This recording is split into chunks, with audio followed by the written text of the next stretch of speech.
दोस्तों ये मेरे स्टार्टर सीरीज का दूसरा वीडियो है और आज की वीडियो में हम DOL डायरेक्ट ऑनलाइन स्टार्टर को प्रॉपर तरीके से समझ लेंगे, जिसमें पहले मैं पावर सर्किट डायग्राम, दूसरा कंट्रोल सर्किट डायग्राम और फिर इंडिकेटर की वायरिंग करूंगा, जिसमें 3D एनिमेशन दिखाऊंगा और कंट्रोल सर्किट डायग्राम भी बना के दिखाऊंगा। जब आप इंटरव्यू में जाते हैं तब कैसे बनाना है।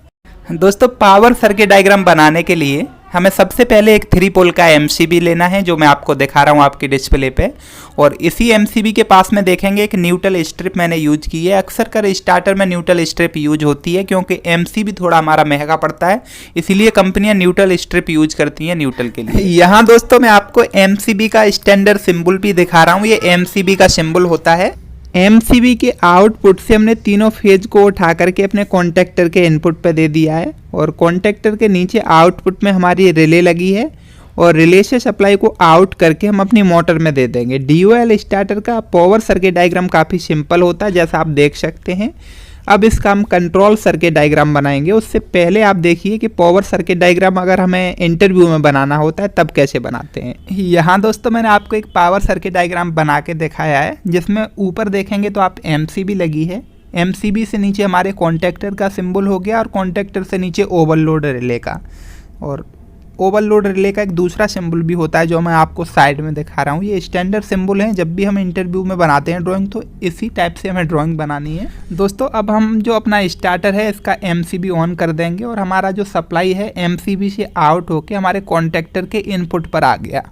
अब जैसे ही हम अपने स्टार्ट बटन को प्रेस करते हैं हमारा कॉन्टेक्टर होल्ड हो जाता है और हमारा सप्लाई हमारे ओवरलोड रिले से होते हुए मोटर तक चला जाता है। दोस्तों पावर सर्किट डायग्राम तो आप समझ गए होंगे, अब हम कंट्रोल सर्किट डायग्राम समझ लेते हैं। तो सबसे पहले क्या करना है, जो हमारा न्यूट्रल स्ट्रिप लगा है यहाँ से हमें न्यूट्रल उठा करके हमारे कॉन्टेक्टर के A2 पॉइंट में दे देना है। दोस्तों न्यूट्रल का वायरिंग हमने कर लिया है और जैसा मैं आपको एक सर्किट डायग्राम दिखा रहा हूँ, जब भी हमें इंटरव्यू में जाते हैं तो इसी टाइप से हमें सर्किट डायग्राम बनाना है। अब इसको हम थोड़ा सा समझ लेते हैं।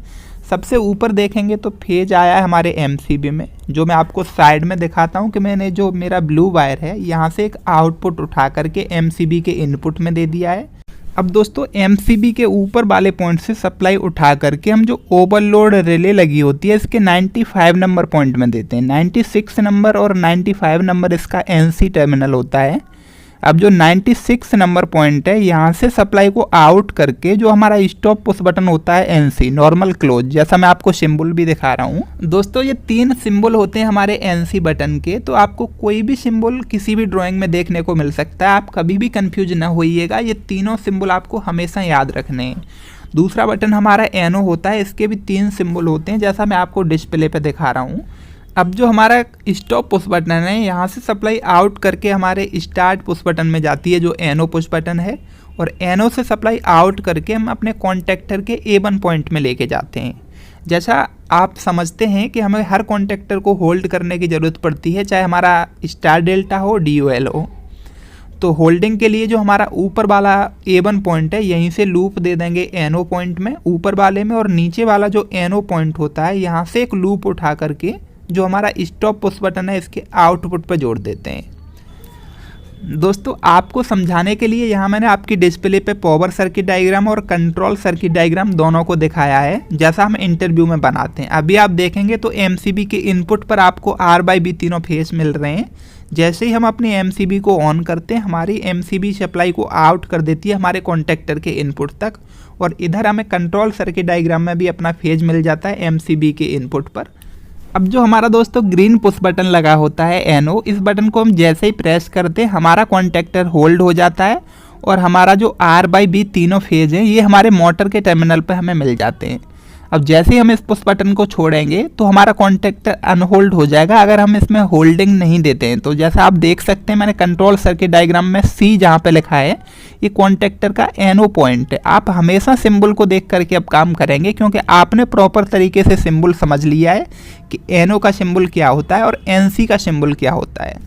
दोस्तों अब हम अपने इंडिकेटर की वायरिंग समझ लेते हैं। सबसे पहले हमने ट्रिप का, ऑफ का और ऑन का तीनों इंडिकेटर लगा दिए हैं और तीनों इंडिकेटर के ऊपर वाले पॉइंट में हम अपना न्यूट्रल दे देंगे। अब जो हमारा ऑन का इंडिकेटर है या तो हम इसको कॉन्टेक्टर के A1 पॉइंट से लगा सकते हैं या फिर हमारा जो NO पॉइंट है ऊपर वाला जहां हमने सप्लाई दी है इस पॉइंट से लगा सकते हैं। दोस्तों ऑफ का इंडिकेटर लगाने के लिए हम कॉन्टैक्टर का NC टर्मिनल यूज करते हैं। अगर कॉन्टैक्टर में NC टर्मिनल नहीं है तो हम इसके ऊपर ऑक्सिलरी कॉन्टैक्ट लगा के कॉन्टैक्टर का NC पॉइंट यूज करते हैं। यहाँ आप देखेंगे तो कॉन्टैक्टर का 21 और 22 नंबर NC पॉइंट है, जो हमारा 22 नंबर पॉइंट है। यहाँ हम NO से एक लूप दे देंगे NO 14 नंबर पॉइंट से, और जो ऊपर 21 नंबर पॉइंट है हमारा NC, यहाँ से सप्लाई उठा करके अपने ऑफ के इंडिकेटर में दे देंगे। अब हमारा सिर्फ एक इंडिकेटर बचा है ट्रिप का। इसका सप्लाई हम अपने ओवरलोड रिले से देते हैं।